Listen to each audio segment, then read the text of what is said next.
I hate being late to the party again, but I've still got some thoughts of my own on the ending of Avengers Infinity War and what it could mean for the future of the MCU. The number one thing that people were speculating about before the release of the movie was which characters were going to die. And not 10 minutes into the movie, it shocks with the death of Loki, as Thanos has broken into the ship and killed most of the survivors of Asgard's destruction. And then Thor is the last one remaining after that giant minion of Thanos' sends the Hulk back to Earth, and Thanos kills Loki after forcing him to hand over the Tesseract. It was a shocking and pretty risky move to kill off such a popular character in the beginning of a movie. I can imagine fans probably complained that his death was too low-key. Still, it seemed that they tried too hard to convince us that he's gone for good. It would have been enough to leave it at Thanos turning to Thor after killing his brother and saying, "This time, no resurrections." But then later, when Thor is talking to the Guardians, he says, "This time, I think he is really dead." I don't know, that just gives me an inkling that Loki is going to come back somehow. But the first death that is in all likelihood not a fake-out is when Gamora leads Thanos to the planet Vormir, where the Soul Stone is. And when they get there, it's revealed that the keeper of the Soul Stone is Red Skull. This was confusing to me at first because I thought that he got fried at the end of the first Captain America movie when he picked up the Tesseract. But I watched that scene again, and I guess they are trying to show that the Tesseract is beaming him up into space somewhere, and now we know that Vormir is where he went. So, in the scene that really makes Thanos a humanized villain, Red Skull tells him that the only way he can earn the Soul Stone is by sacrificing the one that he loves most. This is where Gamora thinks that his quest for power ends, because she's convinced that he has no love for anyone. But she then realizes that Thanos really does care about her, so much so that sacrificing her gets him the stone. Yep, Gamora becomes the first of the Guardians of the Galaxy that I start caring about, and she dies in this movie. So now with 4 of the 6 stones, Thanos faces off against Iron Man, Spider-Man, Doctor Strange, and Star-Lord. And it gets to the point where he's fighting Iron Man one-on-one, and Iron Man starts losing it, and I was thinking, oh man, I think he's a goner. And sure enough, Thanos runs Iron Man through with one of his own weapons. But just as I thought I was witnessing the end of Iron Man, Doctor Strange appears again and gives Thanos the Time Stone in exchange for sparing his life. Whew. Thank you, Doctor Strange. You may be helping doom the universe, but you saved Iron Man. Good trade. So now with 5 of the stones, Thanos goes down to Earth to retrieve the last one from Vision's head.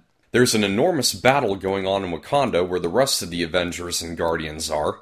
And something I forgot to mention in my spoiler-free review is that there are times in this movie where it gets a bit self-referential. A good example is during the Wakanda battle, when Bruce Banner is inside the Hulkbuster armor because his Hulk powers are defective for the time being. As he's fighting in that armor, he's trying to get the Hulk out and he's like, "Okay Hulk, I know you have a habit of roaring in at the last minute, so do it now because this is the last minute." Because we know how the Hulk does always seem to come in at the last minute, because if he didn't, the battle would be over pretty quickly. The Hulk could probably just fight it himself. So as Thanos closes in on Vision, Vision tells Scarlet Witch to destroy the Mind Stone, which in the process destroys himself.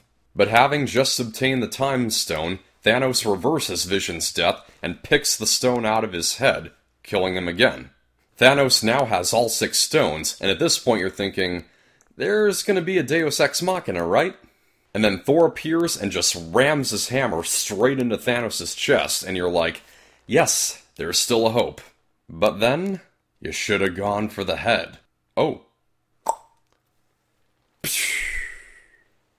Thanos wins. Honestly, I really should have seen the ending of this movie coming. This and the next Avengers were originally titled Avengers Infinity War Part 1 and 2.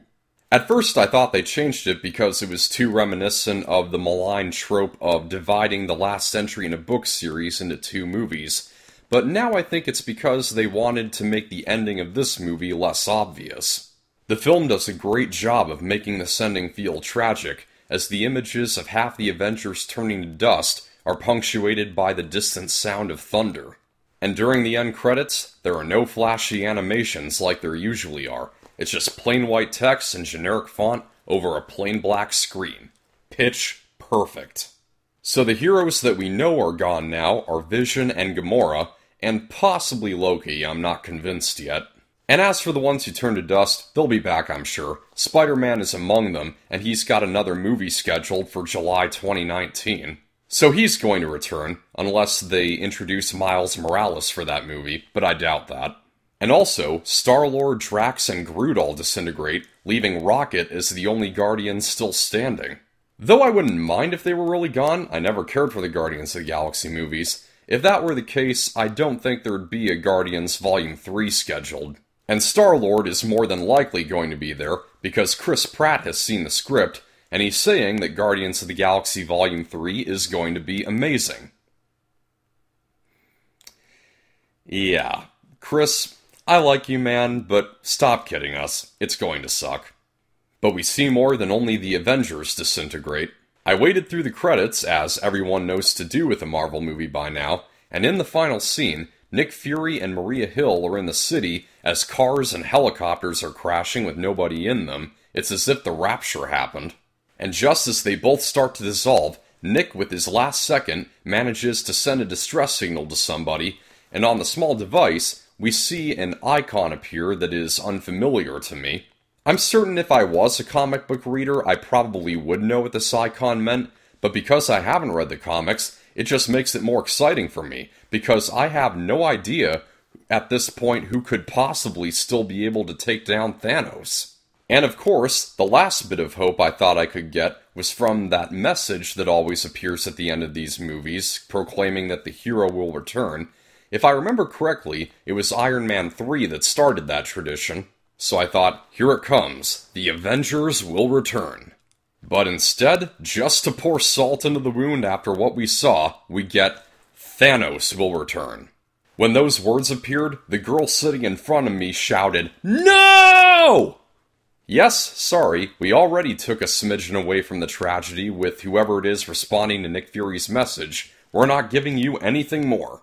So we only have 1 year to wait for the follow-up to Infinity War, but before then, we got Ant-Man and the Wasp coming on July 6th. The trailer looks pretty fun, but it does make me wonder where the movie will take place in relation to Infinity War. Since Ant-Man never appears in the movie, it's likely because he was too busy taking care of whatever business he has to deal with in Ant-Man and the Wasp, so it probably takes place during Infinity War. Also, I'm predicting that the after-credits scene of Ant-Man and the Wasp will have either Ant-Man himself or his daughter Cassie turning to dust. If I had to make a definitive guess, I would say Cassie. I do think that would be the more interesting direction to take.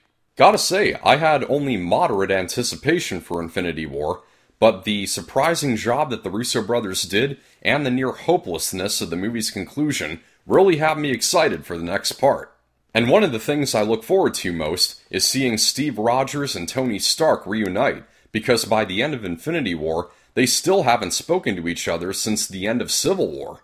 So what are your thoughts? Who do you think is really dead? And how did you feel after walking out of this movie? Let me know in the comments. That's a wrap. Thank you for watching. I hope you enjoyed this video. Like if you liked, subscribe for more. This is Pop Culture. I'm Alex Pop.